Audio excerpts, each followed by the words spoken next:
This is a recording that is intended to introduce Richard Duke the Palatine, who lived from 1916 to 1977. Here is an excerpt of Bishop Louis Kaiser's Wandering Bishops that Duke the Palatine was covered in. It says, Richard Duke the Palatine was a seminal figure in the development, transformation, and perpetuation of the English Gnostic tradition in this century. Yet he is also one of the most misunderstood and maligned of the Gnostic teachers. Many of his ex-students derided him as a fraud, while others extolled him as the Gnostic genius that he truly was. Richard was a true Episcopus vagans, born in Australia, later moved to Europe, and ended his life a somewhat lonely and rejected figure in the United States. He had been ennobled by His Holiness Prince Alexander Lecastro de la Chastre Grimaldi Laceris of Dioles, France, under the seal of the Prefect of Rome, Italy, and taken the name Richard Jean Crétin Duc de Palatine. This was to confirm his attainment of spiritual nobility as a Prince of Light. We possess a copy of the document. His title was no less authentic than that of the Comte de Saint-Germain or the Duke of Wales. We know very little else about his personal life. However, what we do have is volumes about his work, ideas, and teachings. Most important, we have help from his student and successor, Bishop and Count George Boyer, and a few words from another famous student, Bishop Stephen Heller, quoted from his website as follows, quote, "The church bearing this name, Ecclesia Gnostica, is the oldest public Gnostic sacramental body in the United States. It was organized as the Pre-Nicene Gnostic Catholic Church, at first in England and since 1959 in the United States by the late Bishop Richard Duke de Palatine.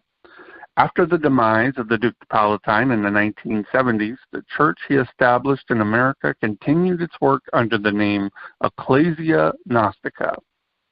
The Legionary Bishop of the Church is Dr. Stephen A. Heller, who was consecrated to that office by the Duke de Palatine in 1967. Dr. Heller is thus the senior holder of what is sometimes called the English Gnostic transmission in America. There are no other bishops living in the USA who were consecrated by the Duke de Palatine." Close quote. Palatine was born Ronald Powell, of French and British noble parents in 1916. His mother descended from Captain John Hancock, first signee of the Declaration of Independence. He was educated at Melbourne University, the Western Orthodox University, and the Université de la Technique Internationale. According to an article entitled Reminiscence, published in 1966, in the 1940s, Richard was known as a charismatic lecturer on a wide range of subjects with an ability to, quote, confound most scientists, religionists, and philosophers who came near him. His insight was uncanny, but for all this, he was perceived as being a very humble person who seemed to extrude love and peace wherever he went. Some feared his power, while others just allowed themselves to fall under his magnetic spell. Young people in particular were drawn to him. Close quote. That's from Lucis Magazine, Volume 7, 2. Bishop Layla Boyer, wife of Palatine's successor George, writes, quote, "In the 1948, a change overcame Richard, and he informed his friends that he would be leaving soon. As his work was not in Australia, he would go seek his other half, and then his father's work had to be done. Richard came to England and was eventually consecrated as a Gnostic bishop and claimed an unbroken line of succession from the College of Antioch and linked 12 lines of succession in his person. In 1953, he received a charter from the ancient mystic order of the Fratres Lucis, commonly called the Brotherhood of the Illuminati. to the object of restoring to the outer world the mystic teaching of our Lord Jesu Christi. The charter also confirmed his office of archon with full power and authority to rule and govern the said order, to enact a constitution for the same, to appoint all officers therein, and to nominate and appoint his successor. In 1960, the name of the Brotherhood of the Illuminati was changed to the Brotherhood of the Paloma and the Order of the Pleroma, and a council of three was appointed, comprised of himself, John Martin Baxter, and George William Boyer. Richard held high office in many orders, and was the Sovereign Grand Master of the United Rites of Memphis and Mizraim, Grand Hierophant of the Sovereign Imperium of the Mysteries, Sovereign Grand Master of the Ancient and Universal Pansophic Rites of Freemasonry, Senior Prelate and Grand Prior of the Order of the True Rosy Cross, and Grand Master of the United Templar Rite. In July 1964, he incorporated these bodies into the Disciplina Arcani, an integral part of the Order of the Pleroma, in order to withdraw the Masonic influence and to cleanse the order from all taint of being a political tool. He visited Pope John the 23rd in the Vatican and asked him to embrace his work as an order within the Roman Church, to enable it to reestablish its true mystical heritage, but was refused. From 1953, Richard carried out his work in Kensington, London, holding regular meetings of the Order of the Pleroma, the Disciplina Arcani, the Pre-Nicene Catholic Church, at which he would give lectures on the Gnosis, the central theme being the divine nature of man. The Brotherhood and Order of the Pleroma had branches in England, South Africa, Nigeria, Australia, and the United States of America, and in 1959 he undertook a lecture tour in the United States of America. In 1971, Richard moved his base to Los Angeles, where he continued his work up to the time of his death in 1977. He left behind a rich heritage, and because of his pioneering time of his death, there was a pioneering time work. A breach was made in the consciousness of the people. And we see today the things that he taught available to the public in many books. Quoted from a 2-page profile of Richard, Duke de Palatine by Bishop Leah Boyer. Close quote. Palatine could be confrontational, demanding, extremely narrow in his perception of people and relationships, and he alienated many of his students and closest associates. In trying to shape the esoteric world and societies of the 1950s and 60s to his vision, he often high-handedly trespassed against tact and convention, not always for the better, and expected too much from his students. Some of his private correspondences in my archives revealed the extent to which his students disappointed him. But it is important to understand the zeitgeist and spiritual environment of occultism in the 50s and 60s of this century if we are to have any understanding of the circumstances surrounding the life of Richard, Duke de Palatine, and why he was forced to develop the kind of personality that made him controversial.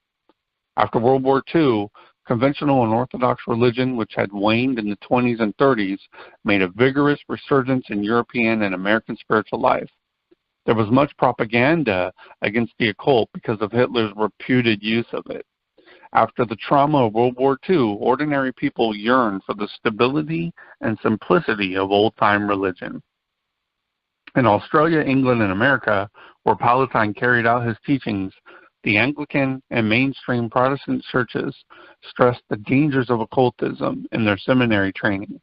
Catholic seminarians were taught that all esoteric and initiatic orders, including Masonry, were instruments of the devil. Paradoxically, Freemasonry itself had degenerated into a kind of male social and business club, not unlike the Elks or Oddfellows, with little or no emphasis upon esoteric work.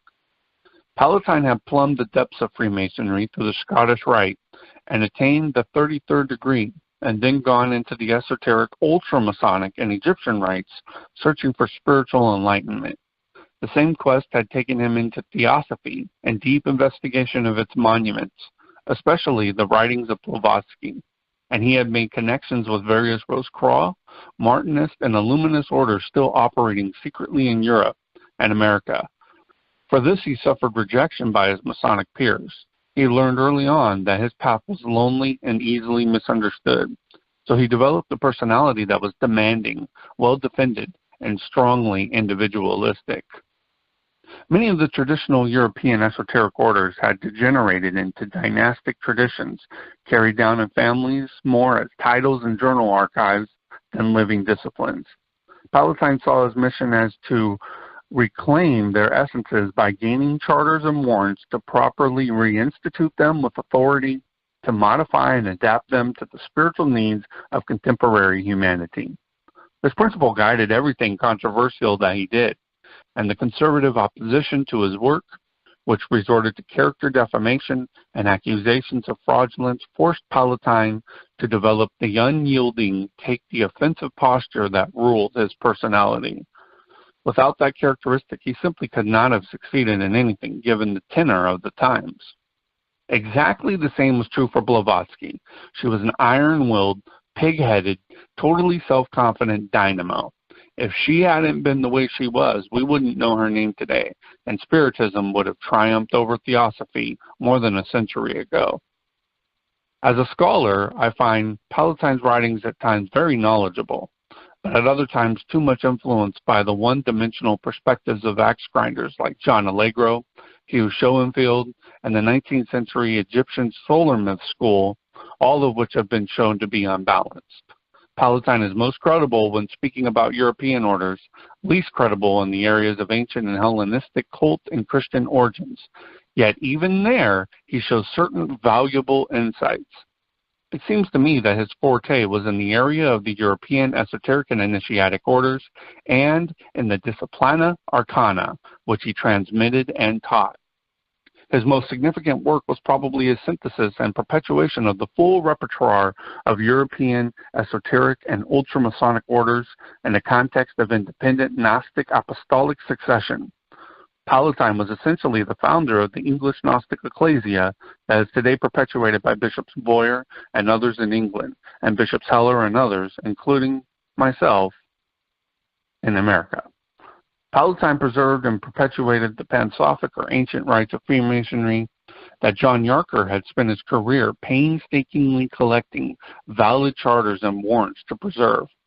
Historically, English, Scottish, and French Freemasonry had preserved the outlines of European initiatic Rosicrucian, Templar, and other schools by adopting higher degrees beyond Master Mason, into which worthy brothers could be initiated. Each of these was originally a school that could constitute a lifetime of study. Today, however, they have been minimized to a menu of a la carte productions that will allow Master Masons to pass through all or most higher degrees in one intensive weekend at a Scottish or York Rite temple. The authority for valid charters and warrants to the extent 21 European, non-Masonic, Masonic, and ultramasonic initiatic orders, those that admittedly women equally with men, many of which are no longer worked by regular Freemasonry, have been transmitted to me from Yarker through Palatine in the following way.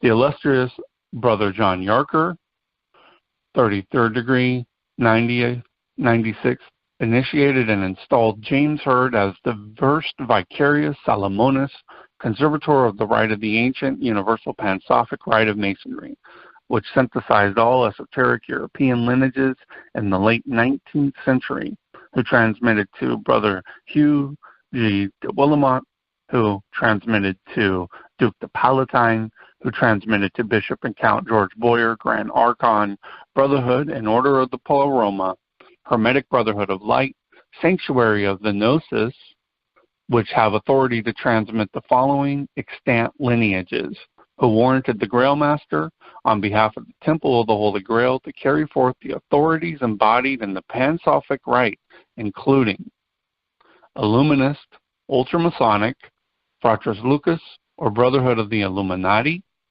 Order of the Illuminati, Order of the Martiniste, Brotherhood of Luxor, Templar, Knights of the Holy Ghost, Knights of St. John, Knights of Malta, Knights of the Holy Sepulchre, Knights of the Temple, Rosicrucian, Order of the True Rosy Cross, Golden and Rosy Cross, the Order of the True Rosy Cross, Gnostic Ecclesiae, Order of the Ecclesiae Rosicruciana Catholic, Hidden Church of the Holy Grail, Ultramasonic and Masonic, Ancient and Primitive Rite, Rite of Memphis, Rite of Mizraim, Ancient and Accepted Scottish Rite, Swedenborgian Rite, Order of the Rose Croix of Herdom, Order of the Holy Royal Ark of Enoch. To these, Bishop Joyer has added and made available to the Temple of the Holy Grail the teaching, healing, and chivalric Order of St. Michael and St. Raphael through a most ancient and esoteric chivalric authority revived by Grandmaster Emperor Frederick von Hohenstaufen of the 13th century as the Pactio Secreta, a secret alliance of Christian and Islamic chivalric Grand Masters to resist the imperial forces of the Pope of Rome. It has its roots in the original 12-member knighthood instituted by Numa Pamphilus as inner guard of the Roman Senate and carried forward into history by the Magistri Comesines. The hitherto unknown apostolic lineage of the Knights Templar that was recovered through the research of Bishop Bertel Pearson and his St. Ephraim's Institute. I have added and transmit through THG, Temple of the Holy Grail, and Pansophic Freemasonry the following: the Temple of the Holy Grail, first and second orders, the Martinist Order of the Temple, which offers all three of the traditional Martinist philosophical degrees through SI, SII, SII3, and potential advancement into the SI4 or Free Initiator, operational Elukoan, theurgical training with unaffiliated initiation through Master Elukoan is offered through the THG Liturgist Empowerment. Our MEC degree is unaffiliated with any existing lodges because surviving Elukoan traditions have not preserved the skill of producing the essential phenomena of la cause, and therefore are, in my judgment, not legitimate successors of the school of Master Martinez de Pasquale, known to some as the successor of Paracelsus, anticipated Elias Artis. One of the most serious charges made by Palatine's enemies is that one occasion he sold charters and warrants for the Pansophic rites to a close associate. However, on that occasion, which I have personally investigated, he was sharing an expense that he himself borne, and it was proper to require that his associate bear half the cost. It was also proper to redeem the charters and warrants for great esoteric rites that were no longer being worked in order to preserve and synthesize them for posterity. In my opinion, what he did was necessary as part of that process. In reference to the charge of selling authorities for the Pansophic rites, although Palatine has been characterized by his enemies as a collector of titles and charters, this description is much more applicable to the person who sought the Pansophic authorities from him, an English occultist who had himself purchased and collected many such other charters, and who had thereby preserved and, quote, worked, close quote, many of the rites in a legitimate and authentic way that none of his contemporaries fault.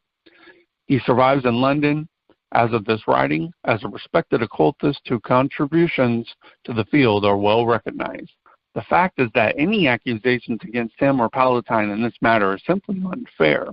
Without the work of collectors like Palatine and the other man, whose name I shall not mention, many of the rites would have disappeared. Palatine was criticized not only for being too demanding and his training too long and difficult, but on the other hand for advancing people through initiatic orders without sufficient training. I'd like to comment on this seeming paradox. Masons do not provide any better training than many esoteric schools, many of whom operate through the mail or even online. Today it is possible to become a Master Mason at age 18 and to achieve the degree in just a few months in certain Masonic jurisdictions. Why? Part of the reason is to make Masonic membership easier in an age when people's time is at a premium and when Masonic lodges are steadily losing membership. But there is another better reason for swift advancement through older initiatic orders. People today are far more sophisticated in their psychological, intercultural, and scientific attitudes than they were in parochial European villages a century ago. Their souls are older, and they are spiritually ready to recapitulate initiations they probably underwent in previous lifetimes. so that they can make progress into the new and emerging field of spiritual initiation, many of which in older times were provided only by a few obscure esoteric schools.